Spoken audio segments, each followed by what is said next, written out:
and I'll be tonight's moderator. Before we begin, I want to take just a minute to share a little bit of housekeeping information about tonight's virtual program. If you have any questions about the Zoom platform, then please put them in the chat. You can find the chat icon at the bottom of your screen, and my colleague in Learning and Engagement will be monitoring the chat and is happy to help troubleshoot any issues that you have. Subtitles and a live transcript are available for this virtual program, and you can find the closed caption icon at the bottom of your screen to turn on or off the subtitles or view the transcript in a pop-up window.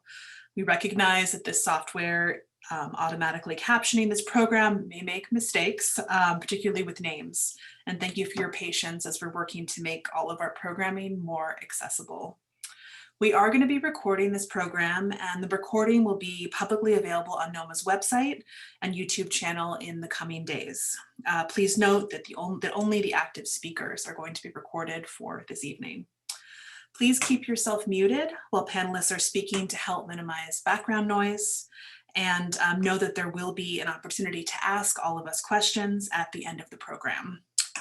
After the panelist discussion, we look forward to answering questions from you, and please go ahead and submit any questions you may have for tonight's panelists at any point in the program for me to read at the end on your behalf.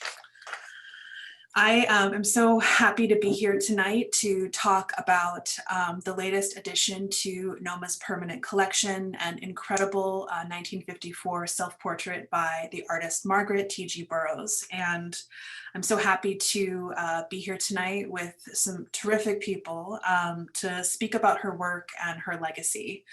I want to quickly introduce our speakers for the evening, and then I'll share just a bit about the portrait before we get into our discussion.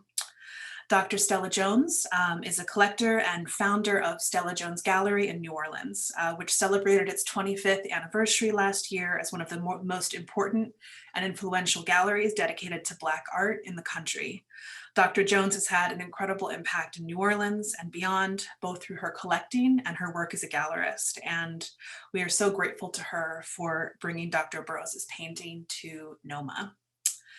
Charlie Johnson is a painter, a professor, and an activist who serves as the vice president of the National Conference for the Arts in New Orleans, one of the oldest advocacy organizations for Black artists in the country. And he worked closely with Dr. Burroughs in New Orleans to found the local NCA chapter. Ndubuisi Ezeluomba is the Françoise Richardson Curator of African Art at NOMA, originally from Benin City, Nigeria. Dr. Ezeluomba's work encompasses both historical and contemporary African art, and he's the curator of the forthcoming exhibition Black Orpheus, Jacob Lawrence and the Mbari Club, which will appear at both the Chrysler Museum in 2022 and at NOMA in 2023. We were so excited through Dr. Jones to bring this incredible self-portrait by Dr. Margaret Burroughs into the museum's collection just a few months ago.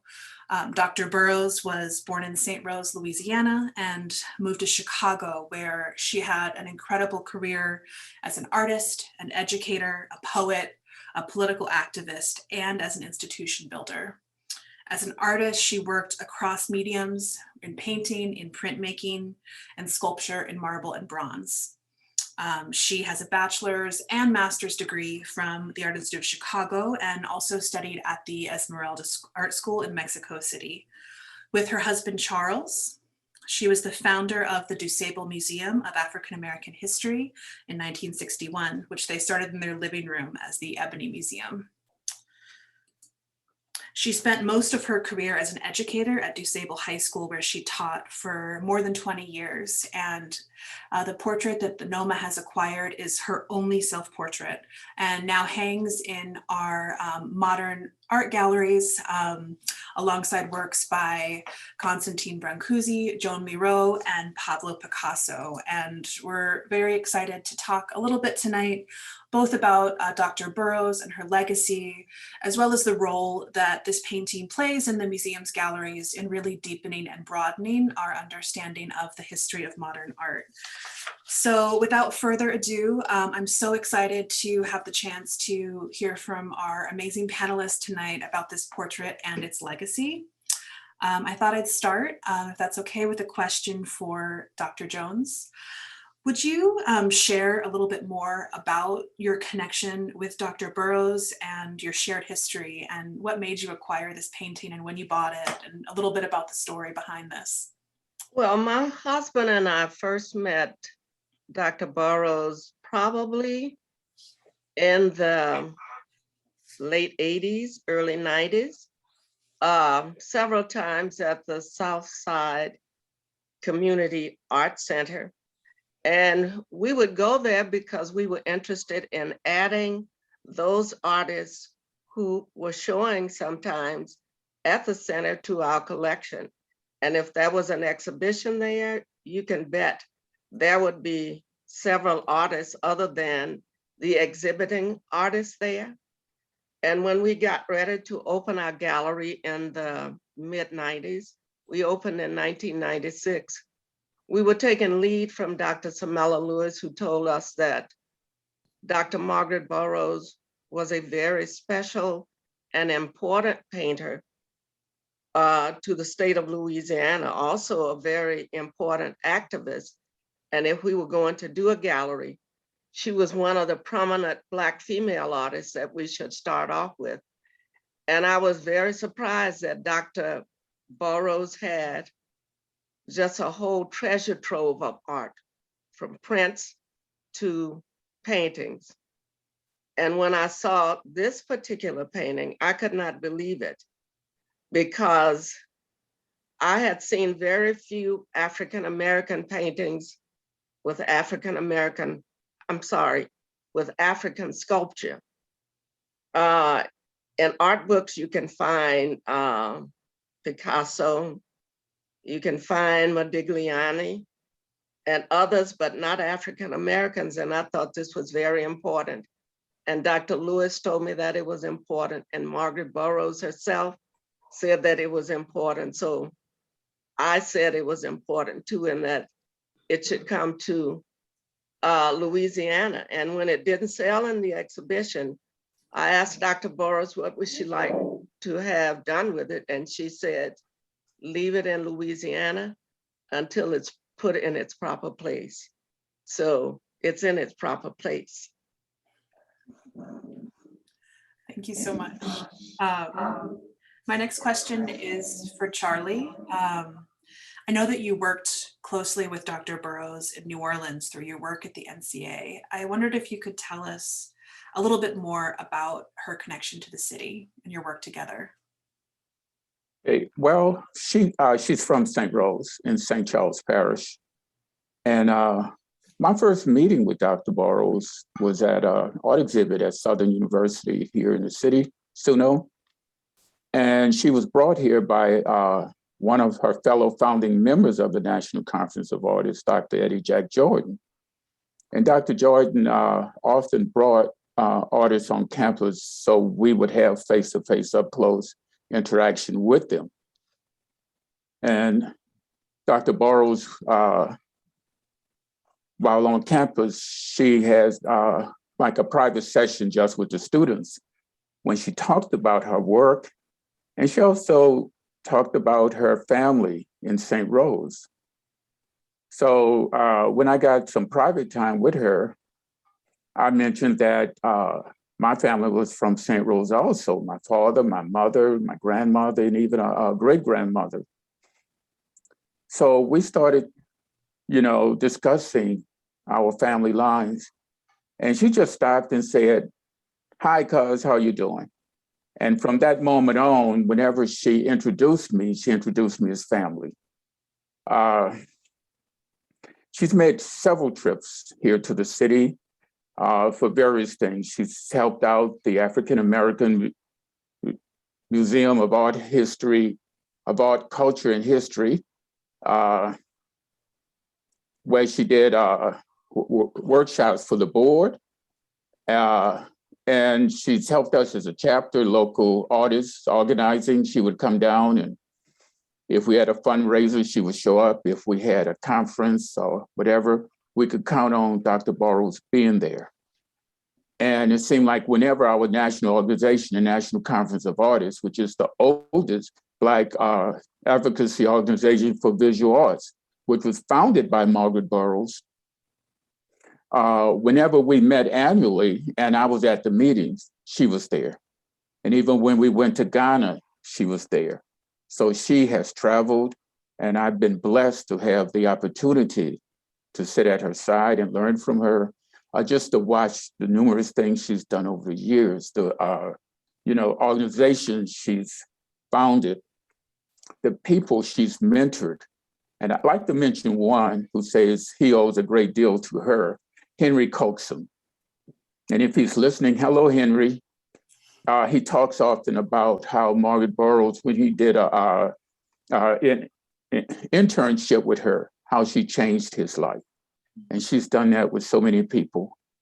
And she definitely, motivate me to want to organize as she's organized, to try to make art as much as she's made art as well, which I haven't done, but I'm working on it.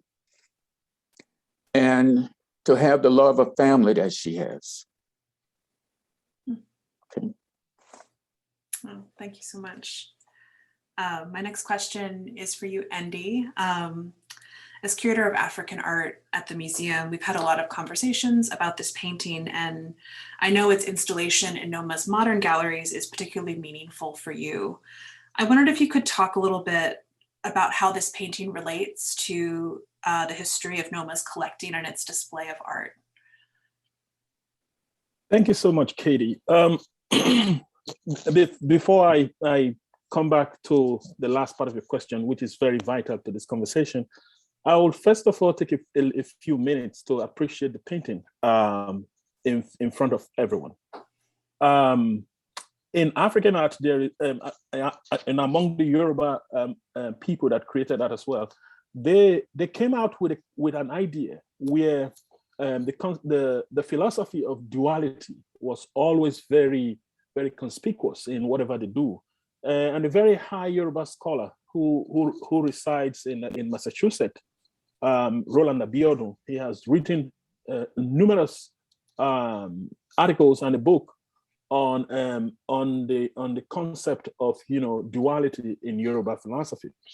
And what that is that the Yoruba have this idea that everything in this life come in two.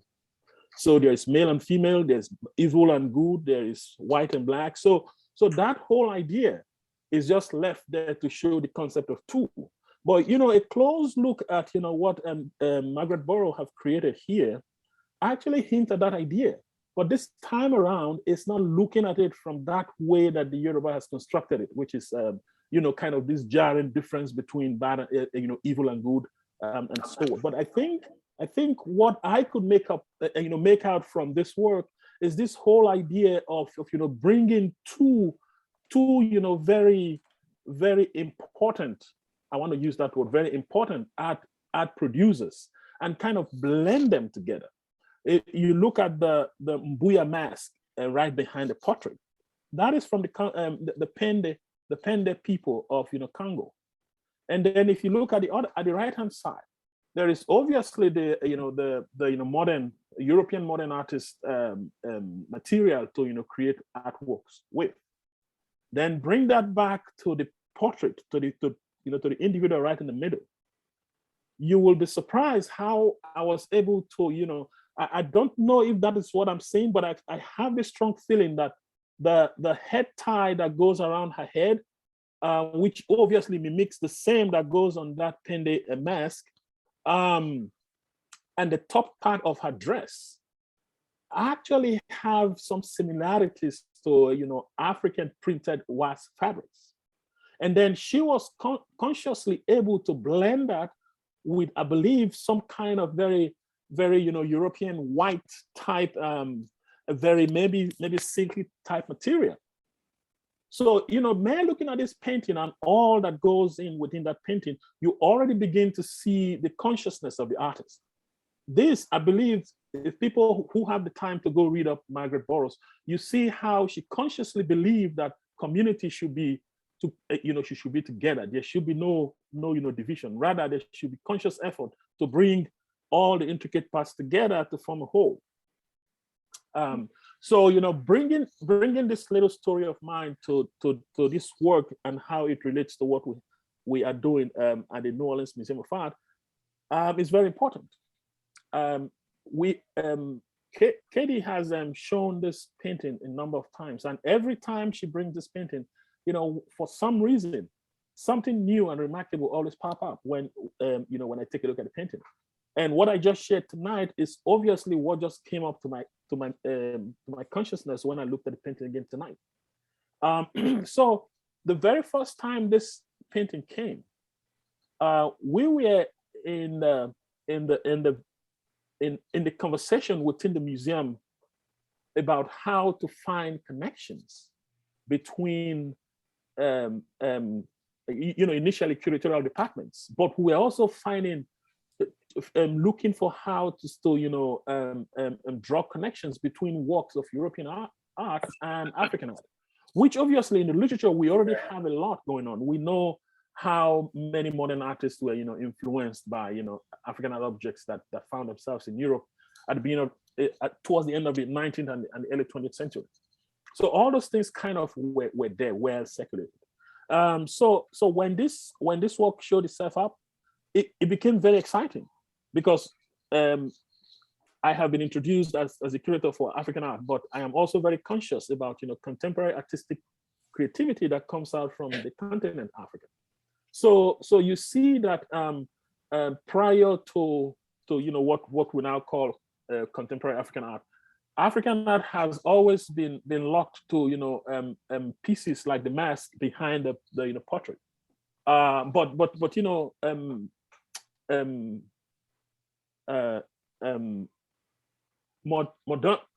Modernity or constant development of our current reality has shown that African art did not only stop there, rather it continued.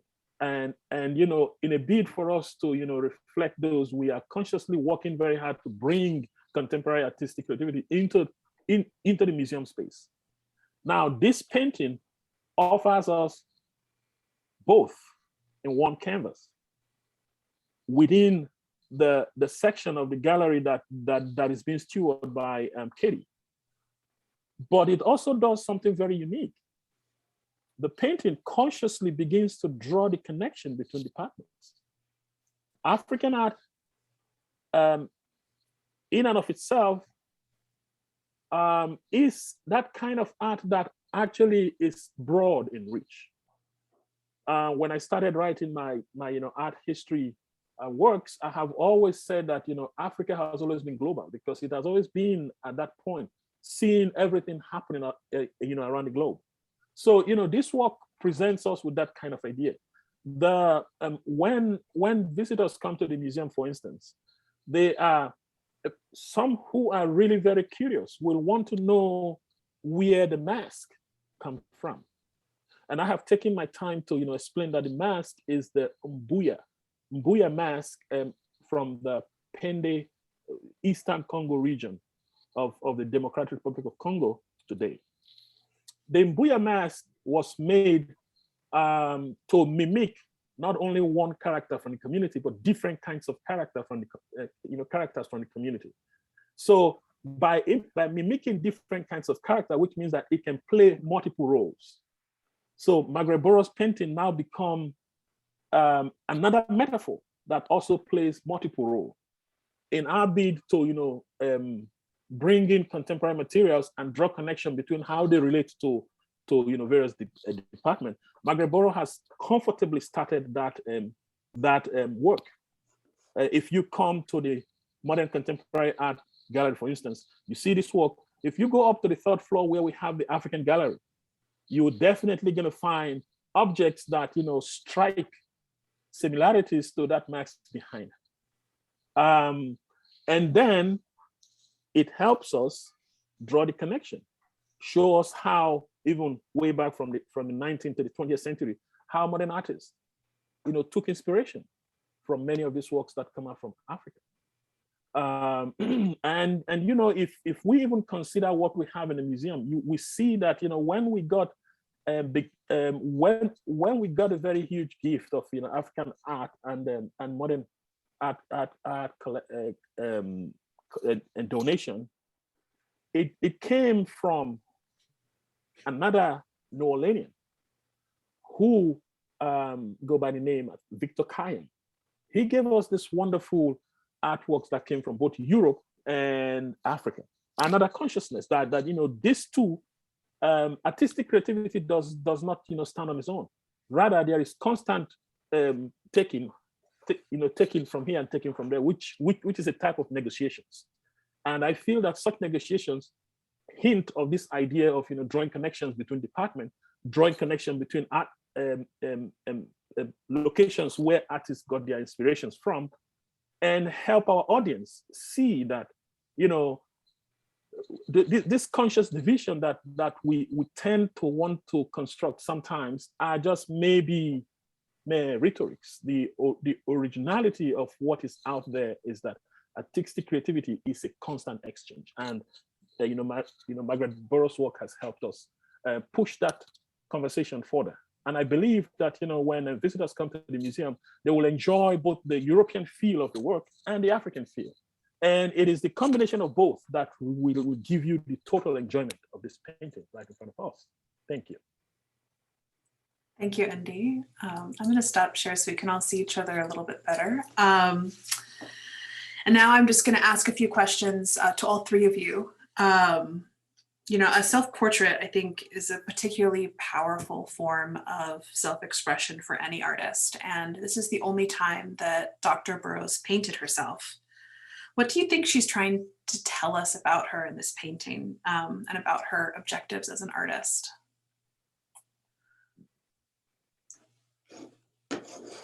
Well, artists and activists of the Harlem Renaissance were greatly influenced by a philosopher named Dr. Alain Locke. And what he wanted to inspire Black people to do at that time is to move away from the notions of slavery into a new mentality and associate themselves more with an assertiveness or to their African culture. And I think that this is her move toward that culture.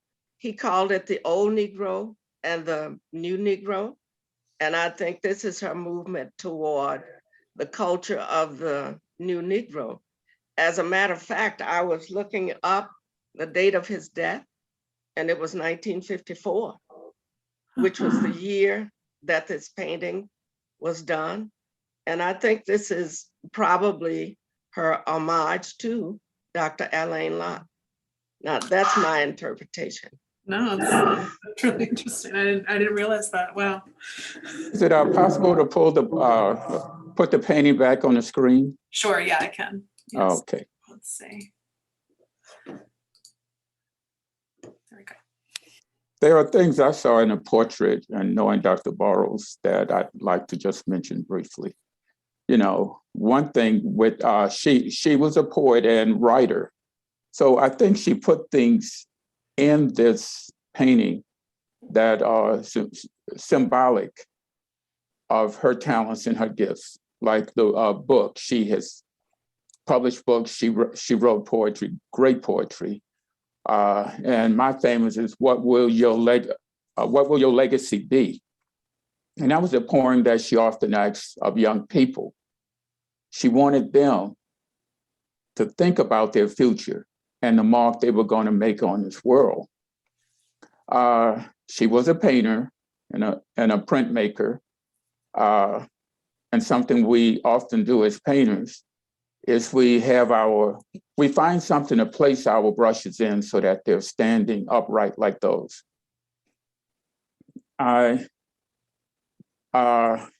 see her African heritage showing, her African past. And that serious look on her face makes me think of all of the institutions she's built over the years. The Southside Art Center, the National Conference of Artists, the DuSable Museum, the Association of African American Museums. And I think she started a festival that was one of the first of its kind. So I see a very serious lady who wants you to understand that she means business. But I'm a bit concerned about what appears to be the door in the background on the right side of the image. And it's closed. So I'm not sure what message, or is she trying to give a message there? But I'm sure she has some thought to doing that before she painted it in her picture. But I just see multiple layers of who Margaret Burroughs is as a person in this self-portrait. Awesome, thank you. Let me move this over. Seems. Sorry, 1 second. I'm curious to hear a little bit from you all. I think all of you have seen the installation in the galleries, and it was really interesting to realize, for instance, that this work by Picasso on the right was painted just about 6 years after Margaret's painting on the left. And I'm curious, how you think this painting responds to, or might even help us think a bit differently about art history. Well, I think if museum goers get their education from American art books, they would feel like, as I mentioned before, that the African masks or African sculptures were only used by European artists.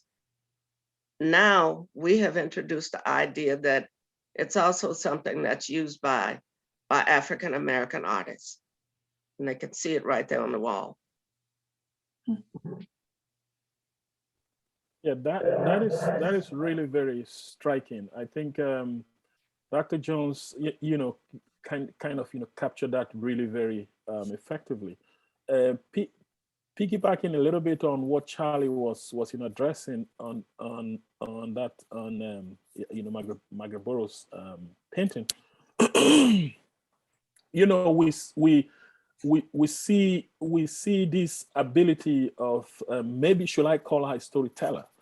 Storyteller in the sense that with all the influence or inspiration taken from Alain Locke, who actually trained I believe a very huge generation of African American artists. I think one of the names that always readily comes to my mind all the time is Romer Bierden or something like that. Is this thing of kind of making them have this consciousness of looking to the African continent.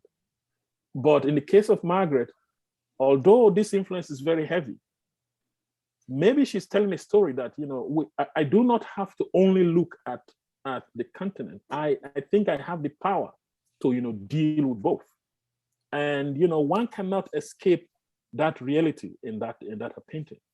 Then coming to how this resonate within the gallery space. Dr. Jones has captured it very effectively. At every point in time, at every epoch, artists have this ability to look very far away. Not being a creative person myself, although I was heavily influenced by cultures around me, but it did not take away the possibility of looking very far. Mm. Yeah. Margaret was a child of the Harlem Renaissance period. So during her lifetime, she got to meet many of the scholars and artists and actors. And Paul Robeson was someone she looked up to. But the Harlem Renaissance was also about us having recognition of our African heritage and then showing it through our art and through our writings.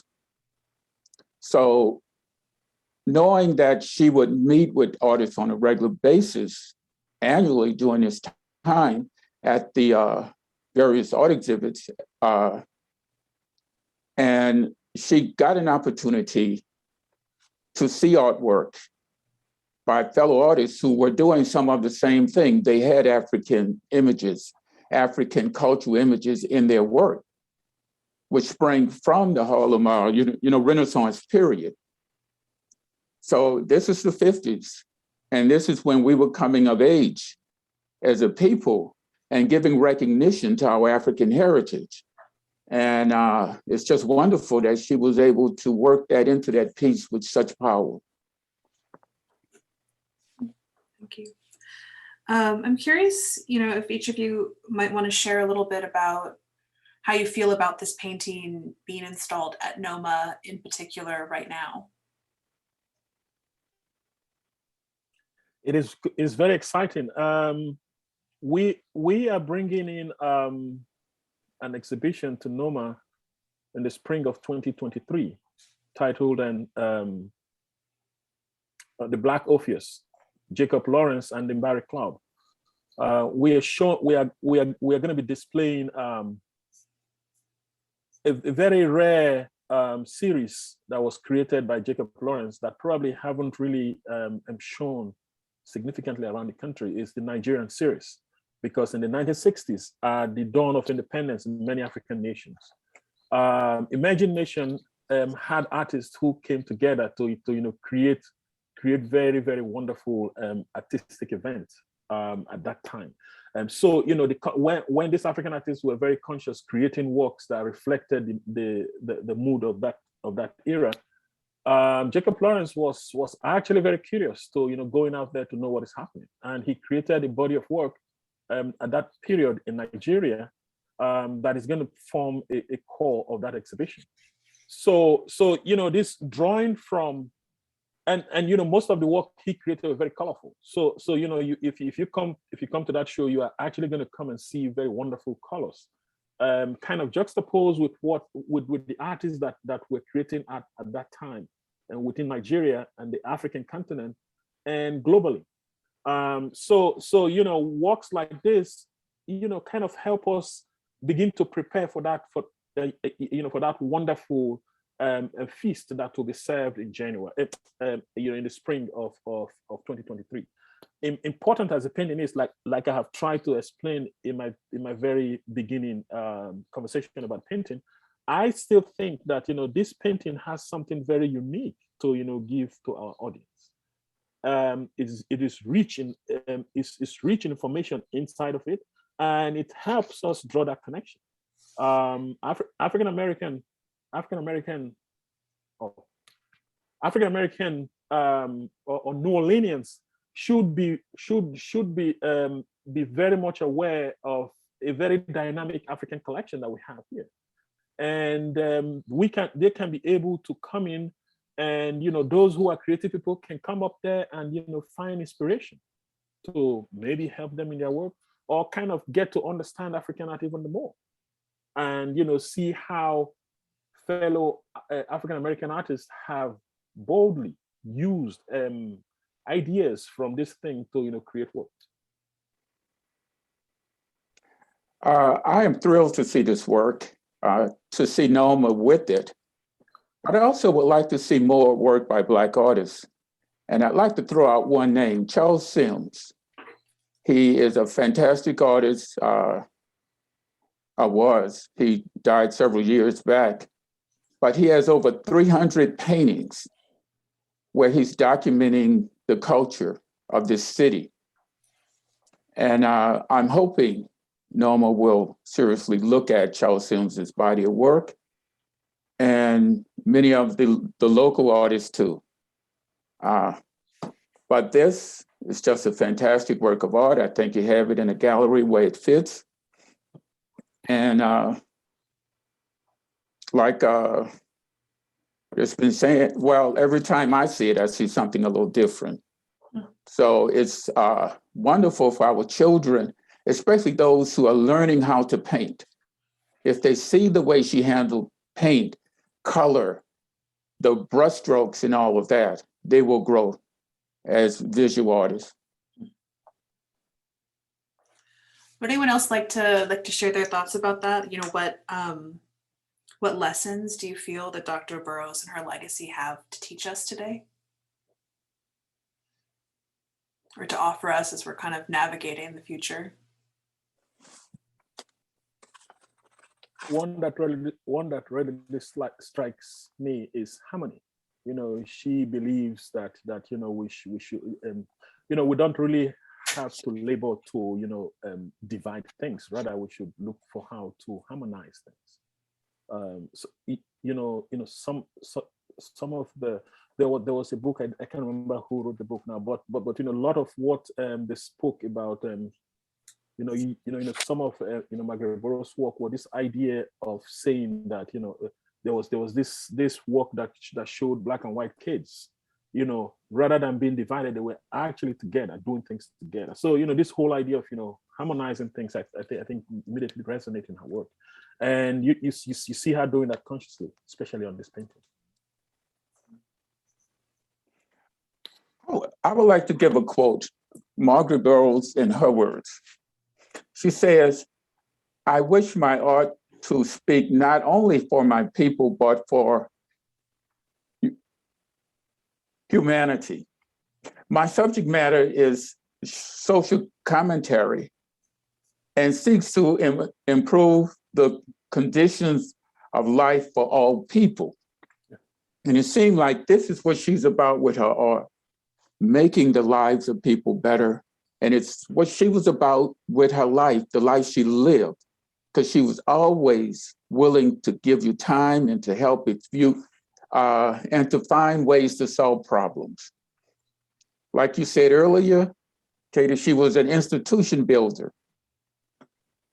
And that's the legacy that she leaves for us, to look at what she did and to make sure that those institutions continue to thrive. Well, at this point, I'd like to open it up for folks who are listening in to put any questions they have for our panelists in the chat. But as people are asking their questions in the chat, I also wanted to give our panelists the chance to ask each other questions, if there's any questions you'd like to ask each other or pose to the group. Well, Stella, I remember you told me earlier this morning even, how the price of some of Margaret Burroughs' work has gone up drastically. Can you talk about that a little? Margaret Burroughs also made quite a bit of prints. She was very prolific, and she made prints and she just gave them away. And some of the same prints that we were giving away when she had an exhibition at my gallery, I'm noticing that they are at the auctions now for $1,200, $1,500. And that's recent. So if you have prints that she's given you, they're worth a lot more than what you think they are. Thank you.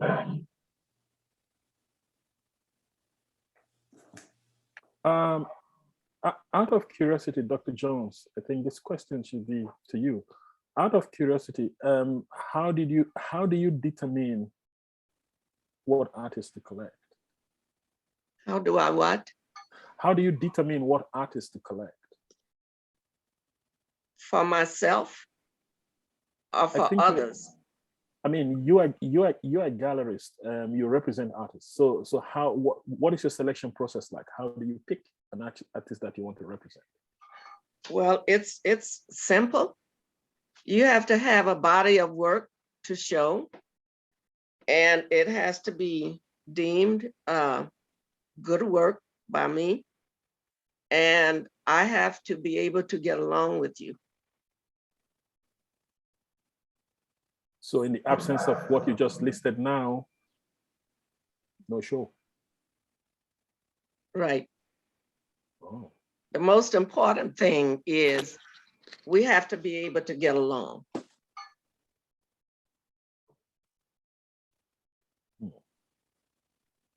Very good rule. That's it. True.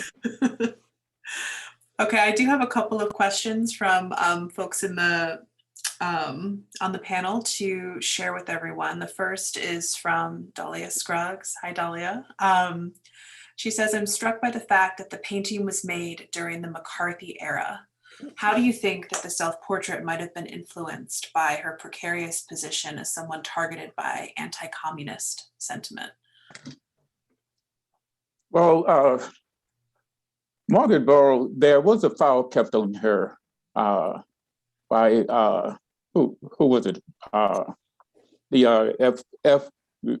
FBI, and she was able to get that file, and she noticed how they monitored everything she did, everywhere she went, all the people she interacted with.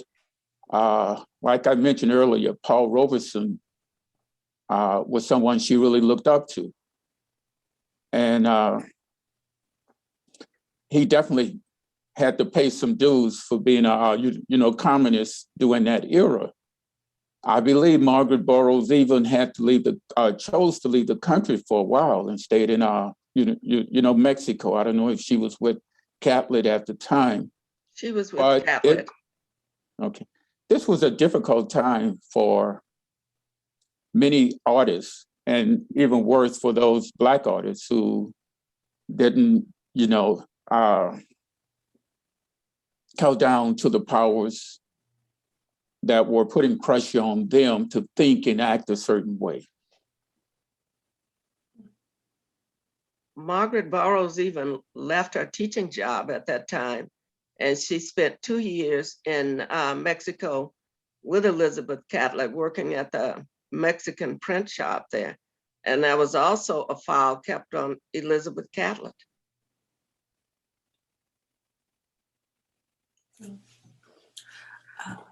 Another question that we have from folks, from Catherine Annie.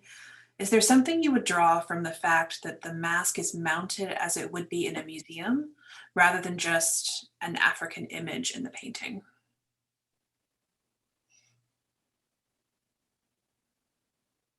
That doesn't bother me. I'm looking at the composition. There are 4, 5 major, well, 4. I'm looking at the mask, and I'm drawing a diagonal line going from the mask to the self-portrait, to the vase and the paintbrushes down to the book. And I think to have those separate entities like that, and then what looks like a palette in green in the background, gives the eye something to focus on for a moment, but then the other objects draw you to them. So you're constantly moving back and forth. I don't know if having an image painting in the background would allow you to separate the images like that. That's interesting. Yeah, it's interesting. One of the other comments we have from Marcia Wall is that she's intrigued by the use of multiple layers in the piece. And she's talking about the ways in which it feels both literal and figurative, and also in terms of color. And I think, there is something really interesting about, as you say, these kind of planes of experience that you're pointing out, that I think Marcia was also picking up on. Let's see. From Anne, we have, I notice her frontal gaze. She stares directly at the viewer. Her expression is serious and unapologetic. She doesn't have a question per se, but I wonder if anyone has anything to respond to about that or say about that. It takes strength to do great things, and she was obviously doing it. That is what I can readily see about what's going on here. The fight is not for the weary; it's for the strong. I sort of wish I knew what was happening in her personal life at that particular moment, because me as a painter, it depends on the mood I'm in, or the mood I want to capture in a figurative piece.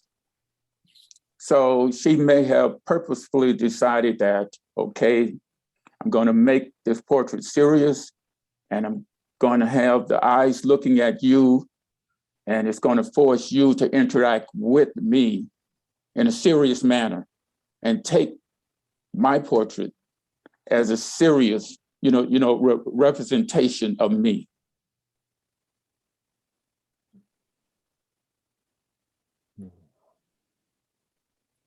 We are getting a lot of questions or hopes that we offer live conversation just like this at the museum with these panelists. So we're going to take note of that and hopefully have additional opportunities to talk about this work. As I mentioned, this has come into the permanent collection, and we hope this is just the beginning of a lot of conversations we can have about Dr. Burroughs and some of the broader questions and interest that this work raises.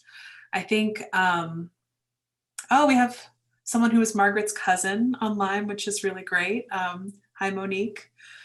And let's see, I saw a question from Melissa Cook, who says that as a New Orleans native who lives in Chicago near the DuSable Museum, I've long hoped that the inspiring story of Dr. Burroughs would be more well known in her home state.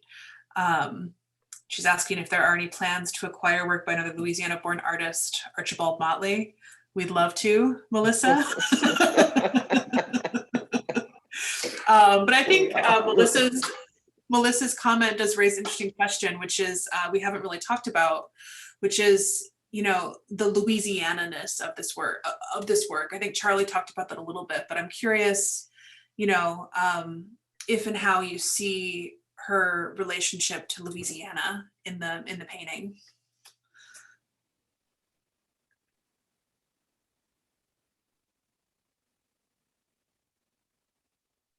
Or not.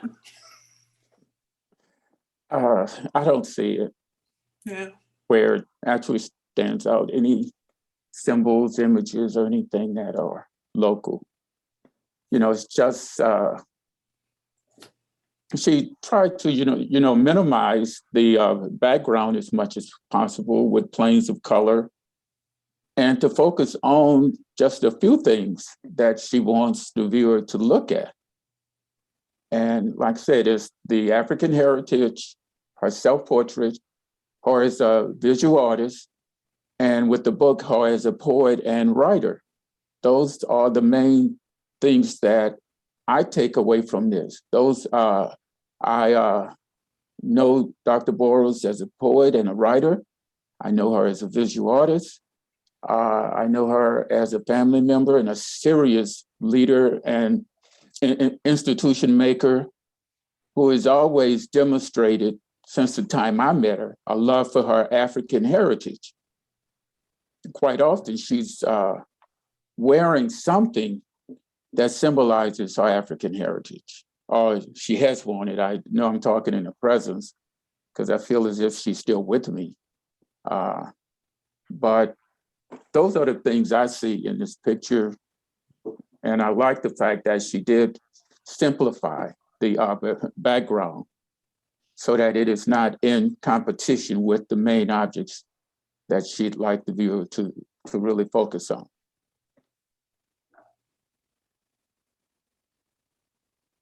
Okay.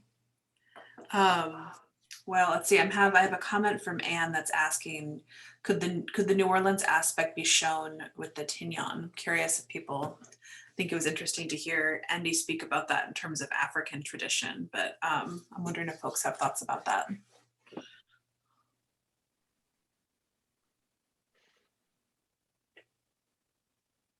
That's possible. I've seen her with head wraps and scarves and things like that, where she covered either all or part of her hair.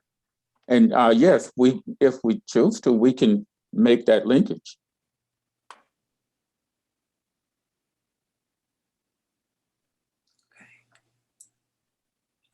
All right, well, I think unless there's any last question that's coming in, which I'll keep an eye for while I'm chatting, I think I want to go ahead and wrap up, although I hate to do so. And thank you all so much for joining us this evening and for all your thought-provoking comments, questions, and insights. I think it's clear from the chat that there needs to be a lot more to come in terms of conversations about Dr. Burroughs and her work and her legacy. So please stay tuned for more from us about that. And please visit the museum in person to experience Dr. Burroughs' work, along with other works in the museum's collection. And follow us so you can find out more about some of our programs on Instagram at New Orleans Museum of Art, or head to NOMA.org. You can also sign up for some of our weekly email newsletter to find out more about virtual programs that we have at the museum. And I also wanted to be sure to highly recommend all of you in the city to be sure to go and see the show that's currently up at Stella Jones Gallery, Art to Inspire and Heal, which includes additional work by Dr. Burroughs and incredible later abstract work, I think. Is that right, Dr. Jones? Right. Yes, as well as a range of other artists. So I want to say a heartfelt thank you to our terrific panelists. Thank you so much for being here and for sharing all of your insights and thoughts, and especially to Dr. Jones for stewarding Dr. Burroughs' work and legacy, and for working with us to bring this incredible work to the museum. I think we're going to be benefiting from this for many years to come. So thank you. Thank you. You're welcome. Thank you. Thanks, everyone. Thank you all.